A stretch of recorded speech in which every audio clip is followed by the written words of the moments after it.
ಚಿತ್ರದುರ್ಗದ ರೇಣುಕಾಸ್ವಾಮಿ ಕೊಲೆ ಪ್ರಕರಣದಲ್ಲಿ ಸ್ಯಾಂಡಲ್ವುಡ್ ಸ್ಟಾರ್ ದರ್ಶನ್ ಸೇರಿ 10 ಮಂದಿಯನ್ನ ಬಂಧಿಸಲಾಗಿದೆ ಎಂದು ತಿಳಿದು ಬಂದಿದೆ.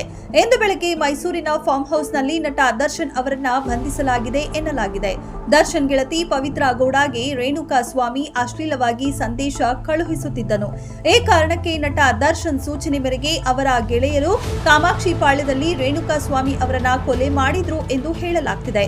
ಘಟನೆ ಸಂಬಂಧ ರೇಣುಕಾಸ್ವಾಮಿ ಪೋಷಕರು ಕಾಮಾಕ್ಷಿ ಪಾಳ್ಯ ಪೊಲೀಸ್ ಠಾಣೆಯಲ್ಲಿ ದೂರು ನೀಡಿದ್ದಾರೆ.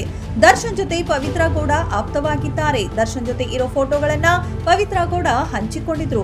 ಪವಿತ್ರ ಗೌಡಗೆ ಚಿತ್ರದುರ್ಗದ ರೇಣುಕಾಸ್ವಾಮಿ ಎಂಬುವವರು ಅಶ್ಲೀಲ ಮೆಸೇಜ್ ಮಾಡಿದ್ರು. ಕಾಮಾಕ್ಷಿ ಪಾಳ್ಯದಲ್ಲಿ ರೇಣುಕಾಸ್ವಾಮಿಯ ಕೊಲೆ ಆಗಿತ್ತು.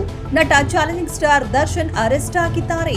ಪವಿತ್ರ ಗೌಡಗೆ ಅಶ್ಲೀಲವಾಗಿ ಮೆಸೇಜ್ ಮಾಡಿದಕ್ಕೆ ರೇಣುಕಾಸ್ವಾಮಿ ಎಂಬುವವರು ಕೊಲೆ ಆಗಿದ್ರು. ನಟ ದರ್ಶನ್ ಅವರ ಸೂಚನೆ ಮೇರೆಗೆ ಕೊಲೆ ನಡೆದಿದೆ ಎನ್ನಲಾಗಿದೆ. ಈ ಪ್ರಕರಣ ಸದ್ಯ ಸೆನ್ಸೇಷನ್ ಸೃಷ್ಟಿ ಮಾಡಿದೆ.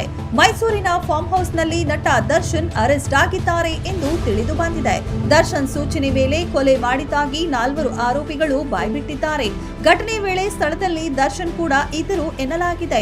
ಸದ್ಯ ಈ ಪ್ರಕರಣದಲ್ಲಿ ದರ್ಶನ್ ಸೇರಿ 10 ಜನರನ್ನ ಬಂಧಿಸಲಾಗಿದೆ.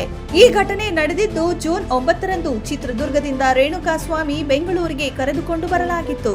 ವಿನಯ್ ಎನ್ನುವವರಿಗೆ ಸೇರಿದ ಶೆಡ್ನಲ್ಲಿ ಅವರನ್ನ ಇರಿಸಲಾಗಿತ್ತು. ಈ ವೇಳೆ ರೇಣುಕಾಸ್ವಾಮಿ ಮೇಲೆ ಹಲ್ಲೆ ಮಾಡಲಾಗಿದೆ. 4 ಜನ ಹಲ್ಲೆ ಮಾಡಿದ ತಂಡದಲ್ಲಿ ದರ್ಶನ್ ಇದ್ದ ಬಗ್ಗೆ ಮಾಹಿತಿ ಇದೆ. ಹತ್ಯೆ ಮಾಡಿ ಮೃತದೇಹವನ್ನ ಮೋರಿಯಲ್ಲಿ ಎಸೆದು ಹೋಗಲಾಗಿತ್ತು. ವಿಜಯನಗರ ಎಸಿಪಿ ಚಂದನ್ ತಂಡದಿಂದ ದರ್ಶನ್ ವಶಕ್ಕೆ ಪಡೆಯಲಾಗಿದೆ.